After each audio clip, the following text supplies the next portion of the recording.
Mayor Priya budget ஒதுக்கிய தொகை ரூபாய் 60 லட்சம். தாவேகா ஆட்சிக்கு வந்த பிறகு செலவான தொகை ரூபாய் 22 லட்சம். பள்ளிகளுக்கு பிரிண்டர் சப்ளையில் இவ்வளவு மிச்சமா? சென்னை மாநகராட்சியின் 2026-27 பட்ஜெட்டில் அறிவிக்கப்பட்ட 90 திட்டங்களுக்கான செலவு மதிப்பீடுகள் உயர்த்தி காட்டப்பட்டதாக எழுந்த குற்றச்சாட்டுகளை தொடர்ந்து அவற்றின் மதிப்பீடுகளை மறு ஆய்வு செய்ய தமிழக வெற்றிக்கழக அரசு உத்தரவிட்டதாக கூறப்படுகிறது. மாநகராட்சி பள்ளிகளுக்கு பிரிண்டர்கள் வாங்குவது தொடர்பான ஒரு திட்டத்தின் செலவினங்களை அதிகாரிகள் ஆய்வு செய்ததை தொடர்ந்து இந்த நடவடிக்கை மேற்கொள்ளப்பட்டது. மாநகராட்சியின் 100 பள்ளிகளுக்கு பிரிண்டர்கள் வாங்குவதற்காக பட்ஜெட்டில் ரூபாய் 60 லட்சம் ஒதுக்கப்பட்டிருந்தது.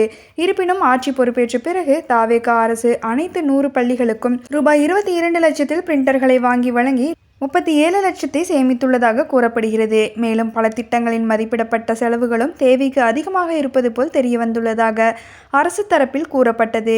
இதன் விளைவாக மேற்கொண்டு திட்டங்களை செயல்படுத்துவதற்கு முன்பாக சென்னை மாநகராட்சி பட்ஜெட்டில் அறிவிக்கப்பட்ட அனைத்து 90 திட்டங்களின் செலவு மதிப்பீடுகளையும் விரிவாக ஆய்வு செய்ய அதிகாரிகளுக்கு தாவேகா அரசு உத்தரவிட்டதாக தெரிகிறது. பொதுநிதி சரியாக ஒதுக்கப்பட்டுள்ளதா மற்றும் முன்மொழியப்பட்ட செலவினங்கள் தற்போதைய சந்தை விலைகளுடன் ஒத்துப்போகிறதா என்பதை இந்த ஆய்வு மதிப்பீடு செய்யும் என எதிர்பார்க்கப்படுகிறது.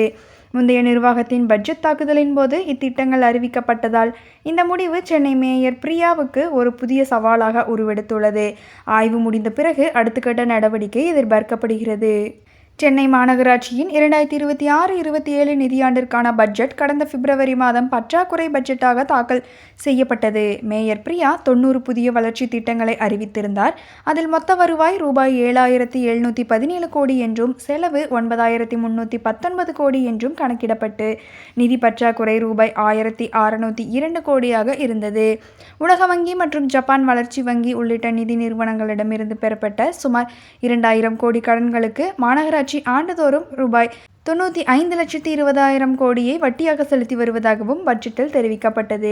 பட்ஜெட்டில் அறிவிக்கப்பட்ட முக்கிய திட்டங்களில் மாநகராட்சி பள்ளிகளை சுற்றி 50 கிலோமீட்டர் தூரத்திற்கு பாதுகாப்பான வழித்தடங்களை உருவாக்க ரூபாய் 200 கோடி, 30 நீர்நிலைகளை சீரமைக்க ரூபாய் 100 கோடி, 60 பூங்காக்களை அறிவியல் ரீதியாக புதுப்பிக்க ரூபாய் 60 கோடி மற்றும் நீர்நிலைகளின் ஓரங்களில் வெள்ள தடுப்பு சுவர் கட்ட ரூபாய் 55 கோடி ஆகியவை அடங்கும்.